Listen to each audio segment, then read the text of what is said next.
பொறுப்புமிக்க பொருளாளர், எப்பேற்பட்ட சூறாவளி வீசினாலும் எப்போதும் சிரித்த முகத்தோடு இருக்கக்கூடிய புன்னகை மன்னன் திரு பி. வெங்கட்ராமன் அவர்களை அன்போடு பேச அழைக்கிறோம்.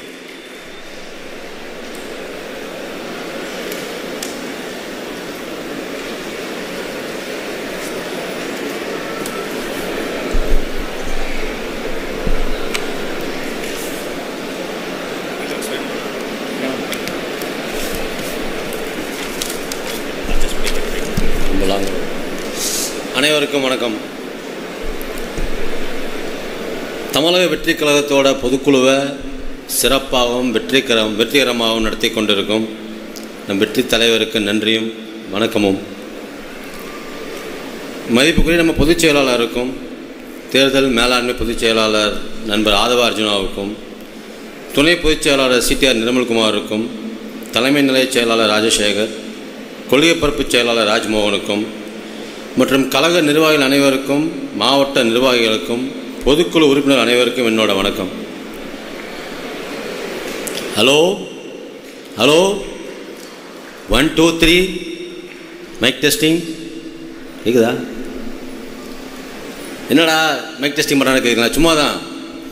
இன்றைக்கி தான் டெஸ்ட்டு பற்றி எல்லோரும் பேசிகிட்டு இருக்காங்கல்ல, அதுக்கு தான் இந்த டெஸ்டிங். நம்மளை நிறைய பேர் அன்டெஸ்டட்னு சொல்கிறாங்க. ஐயா பெரியவங்களா, அரசியல் மேதிகளா, உங்கள் அளவுக்கு எங்கள் அரசியல் தெரியாது. அரசியலில் பழம் தின்னு கொட்டை போட்டு ஜூஸ் குடித்து தண்ணி குடித்து ஏப்பை மட்டும் அனுபவசாலிங்க எல்லாரும் சொல்கிற மாதிரி நாங்கள் அன்டெஸ்டடு தான். அதில் எந்த சந்தேகமே இல்லை. அன்னைக்கு அறிஞர் அண்ணாவும் அன்டெஸ்டாக இருந்து வந்தவர் தான். அதுக்கப்புறம் எம்ஜிஆர் கட்சி ஆரம்பித்தப்போ அன்டெஸ்டடு தானே. திண்டுக்கல் இடைத்தேர்தல் நின்று ஜெயிச்சதெல்லாம் வேறு. ஆனால் ஆரம்பத்தில் அவரும் அன்டெஸ்டடு தான். ஆந்திராவில் கட்சி ஆரம்பித்த நம்ம எம்டிஆரும் அன்டெஸ்டடு தானே. இவங்கெல்லாம் அன்டெஸ்டாக இருந்து தான் ப்ரூவ் பண்ணி காட்டினாங்க. அதனால் நீங்கள் இப்போ சொல்கிற இந்த அன்டெஸ்டட் பார்ட்டி நாளைக்கு ப்ரூவ்டு ஃபோர்ஸாக மாறும். அப்படி மாறும்போது உங்களுக்கே தெரியும். அதனால் ஐயா மாதிரி அது வரைக்கும் அன்டெஸ்ட்னு சொல்ல எல்லாத்துக்கும் நியாயமாரே. என்ன சில பேர் அட்வொகேட்னு சொல்லுவாங்க, சில பேர் ஆடிட்டர்னு சொல்லுவாங்க, சில பேர் அக்கௌண்ட்ஸ் பார்க்குறவன்னு சொல்லுவாங்க. அவங்க சொல்கிறதெல்லாம் உண்மை தான். அவன் சாதாரண லாயர் தான். கொஞ்சம் அக்கௌண்ட்ஸும் ஆடிட்டிங்கும் தெரியும். கொஞ்சம் தான் படிச்சிருக்கேன். ஒரே எம்காம் படிச்சிருக்கேன், ஒரே ஒரு எம்பிஏ படிச்சிருக்கேன், ஒரே ஒரு எம்எல் படிச்சிருக்கேன். என்ன படிச்சிருந்தாலும் இதெல்லாம் அடையாளத்தை தரல. என் வெற்றி தலைவரோட கடந்த 25 வருடமாக இருக்கிறதா எனக்கு அடையாளத்தை கொடுத்துருக்கு. என் வெற்றி தலைவர் தான் இன்றைக்கி இந்த அடையாளத்தில் ஒரு சாதாரண மனிதனை ஒரு பொருளாளராக உருவாக்கி கொடுத்துருக்காரு. அந்த வெற்றி தலைவர் நன்றி. எங்கள் தலைவர் கூட இருந்து மனுஷங்களை படிச்சிருக்கேன், வாழ்க்கையை படிச்சிருக்கேன். இப்போ தான் இந்த அரசியலில் படிக்க தொடங்கியிருக்கேன். ஒரு லாயராக கொஞ்சம் லாஜிக்காக ஒன்று சொல்லணும்னு ஆசைப்பட்றேன். ஆர்ட் ஆஃப் பாசிபிலிட்டிஸ் அதுவும் அரசியல் தான். ஆர்ட் ஆஃப் இம்பாசிபிலிட்டிஸ் அதுவும் அரசியல் தான். எதுக்கு ஆர்ட் ஆஃப் மிராக்கிள்ஸ் அதுவும் அரசியல் தான். இதனால் அரசியல் இது நடக்கும் இது நடக்காது என்று சொல்லவே முடியாது. அரசியலாம் எது வேணாலும் நடக்கலாம். அதுக்கப்புறம் இன்னொரு டவுட்டும் சொல்லணும். நீங்கள் எப்படி ஆட்சிக்கு வருவீங்க, உங்களால் முடியுமா அப்படின்னு நிறைய பேர் கேட்டுகிட்டே இருக்காங்க. இந்த டவுட்டை பற்றிலாம் கவலைப்படாதீங்க. இதெல்லாம் எங்கே பாடியா, எங்கள் கூட இருக்கவங்கெல்லாம் நம்ம நினைக்கிறத செயல்படுத்தி காட்டுவாங்க. நீங்கள் கவலைப்படுறதை பார்த்தா எங்கள் தலைவர் ஆட்சிக்கு வர்றதா சந்தேகமே இல்லை. நாமளும் நம்ம மக்களும் சேர்ந்து அந்த ஆட்சி அந்த ஒரு ஆசையை நிறைவேற்றி காட்டுவோம். தலைவரோட பல வருஷமாக இருக்கிறதால மக்கள் மேலே பாசம் வைக்கிறது எப்படி பழகி போச்சோ அதே மாதிரி நேர்மையாக இருக்கிறதும் விசுவாசமாக இருக்கிறதும் பழகி போச்சு. அதை வச்சு தான் சொல்கிறேன், நம்ம எல்லாரும் நேர்மையாகவும் உண்மையாக உழைச்சா நம்ம தலைவரோட ஆட்சி அமையிறது உறுதி உறுதி உறுதி. பெரியவங்க சில விஷயத்தை லேட்டாக சொல்லக்கூடாது, உடனே சொல்லணும்பாங்க. அதனால தான் மனசில் பட்டதை உடனே சொல்லிட்டேன். இப்போ பொதுக்குழுவுக்கு வருவோம். இந்த வெற்றியை நாளை சரித்திரம் சொல்லும். இப்படை தோற்கின் எப்படை வெல்லும். இந்த வரியைத்தான் இப்போ சொல்லணும்னு தோணுது. ஏன்னா அதுதான் நம்ம தலைவரோட இந்த படைக்கு பொருத்தமாக இருக்கும். பொதுக்குழுவில் தேர்தலில் நம்ம கட்சி நிற்கிறத பற்றி தீர்மானம் போடுவாங்கன்னு எல்லாரும் பார்த்துக்கிட்டு இருக்காங்க. தமிழக வெற்றி கழகம் எப்படி தேர்தலில் நிற்கிது, தனியாவா கூட்டணியாவா, அதெல்லாம் ஒரே பண்ணாது. நம்ம தலைவர் பார்த்துக்குவார். அவருக்கு தெரியும் எதை எந்த நேரத்தில் செய்யணும்னு. எங்கள் தலைவரோட வியூகம் எதுவாக இருந்தாலும் அது வெற்றி வியூகமாக தான் இருக்கும். அதில் சந்தேகமே இல்லை, டவுட்டே இல்லை. எவ்வளோ பெரிய கட்சியாக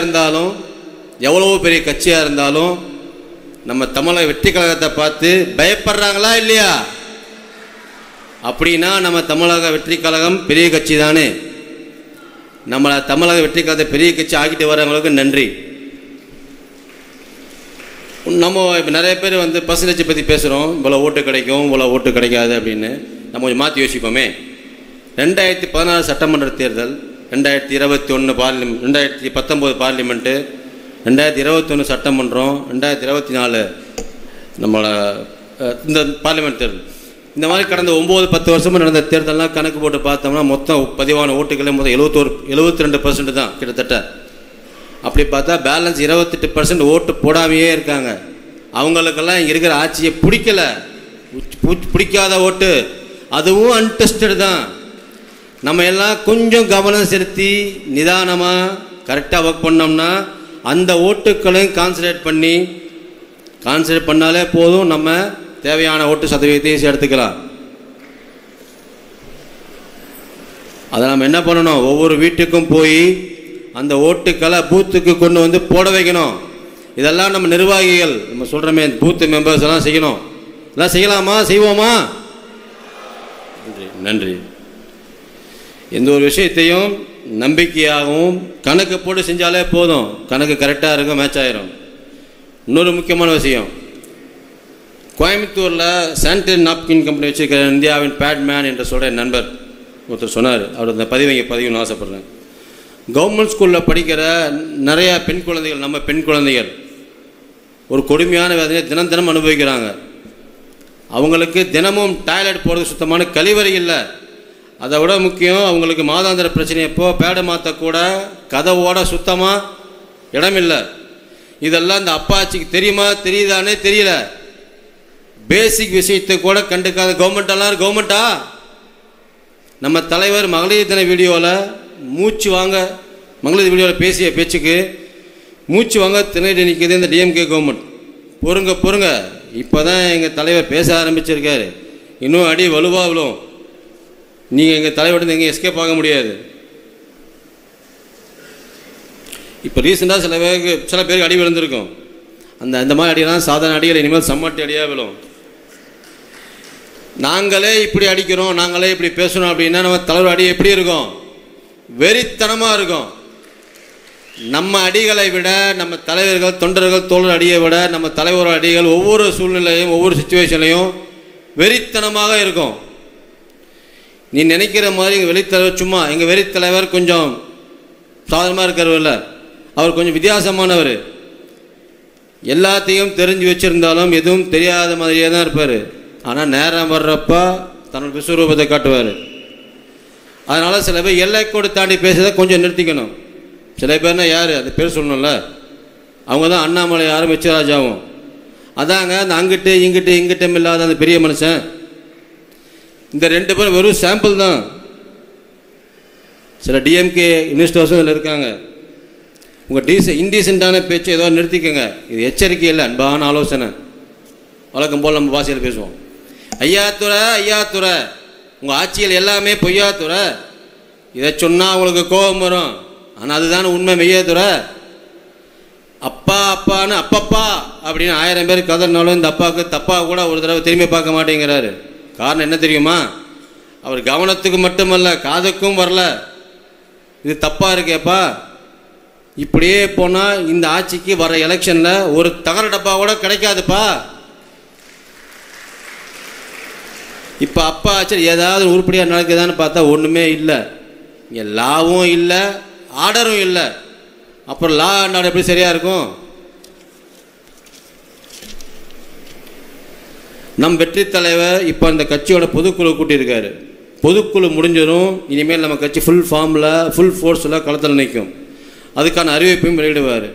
அதெல்லாமல் தலைவர் பார்த்துக்குவார். இன்னும் இருக்கிறது 1 வருஷம்தான். அதுக்குள்ளே நம்ம எல்லாம் சின்சியராகவும் சீரியஸாகவும் சிவியராகவும் ஒர்க் பண்ணோம். உழைச்சி தான் ஆகணும். உழைப்பை தவிர வேறு எதுவும் இல்லை. நம்ம வெற்றி தலைவர் நம்ம எல்லாத்தையும் எப்படி அரவணைச்சு போகிறாரோ, நம்ம வழிகாட்டியாக இருக்காரோ, அதே போல் எல்லாத்துக்குமே தெரியும். அதே போல் கட்சி பொறுப்பில் இருக்கிற ஒவ்வொரு மாவட்ட நிர்வாகிகளும், ஒவ்வொரு உறுப்பினரும், ஒவ்வொரு கழகத்தின் தொண்டர்களும் எல்லாத்தையும் அரவணைச்சு ஒற்றுமையாக, சகோதரனாக, அண்ணனாக, தம்பியாக, தங்கையாக, குடும்பத்தில் ஒருவனாக ஒற்றுமையாக செயல்பட்டால் தான் 2026 தேர்தலை சந்திக்க முடியும். இதெல்லாம் நம்ம நிர்வாகிகளெல்லாம் மனதில் வச்சு சூழ்நிலை வரும்போது யாருடையும் அனைவருடனும் நம்ம கழகத்தை சார்ந்த உறுப்பினர் ஒவ்வொருடனும் தோழமையுடனும் ஒற்றுமையுடனும் குடும்பமாக பணி செய்ய வேண்டும்.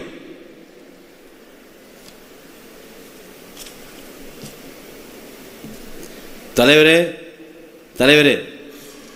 எங்களுக்கு எப்பவும் நீங்கள் தான் முக்கியம். உங்களுக்கு எப்பவும் இந்த தமிழக மக்கள் தான் முக்கியம்.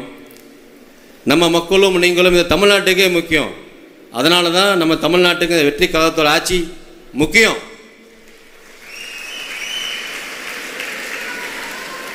அதுக்காக நாங்கள் தயாராக இருக்கோம். நீங்கள் எங்களை ஆர்டரை போடுங்க தலைவரே. உங்கள் ஆணைக்கு கட்டுப்பட்டு, ஒவ்வொரு சொல்லுக்கும் கட்டுப்பட்டு நீங்கள் சொல்கிறத சின்சியராக சீரியஸாக நிறைவேற்றி காட்டுறோம். லாஸ்ட் பட் நாட் லீஸ்ட், நம்ம தலைவர் ஸ்டைலில் ஒன்று சொல்லி உரையை முடிச்சுக்கிறேன். நம்ம வெற்றி தலைவர் எல்லாருக்கும் பஞ்சு டாலாக பேசணும் மட்டும்தான் பார்க்குறாங்க. ஆனால் நம்ம வெற்றி தலைவர் பவரில் இருக்கிற சில பேரை, பவரில் இருக்கிற பல பேரை பஞ்சராக வந்தவர்னு பாவம் அந்த பால்வாடை குழந்தைகளுக்கு தெரியாது. 2026 தேர்தலில் அது நடக்கத்தான் போகுது. ஏன் சொல்கிறேன்னா, ஒன்று ட்ரெண்டு செட் பண்ணி ட்ராவல் பண்ணணும், இல்லைன்னா செட் ஆன ட்ரெண்டில் ட்ராவல் பண்ணணும். ஒன்று ட்ரெண்டு செட் பண்ணணும், இல்லை செட் ஆன ட்ரெண்டில் ட்ராவல் பண்ணணும். நமக்கு தேவை சக்ஸஸ். நம்ம தலைவரோட ஸ்டைலும் அதுதான், சக்ஸஸ். நன்றி, வணக்கம்.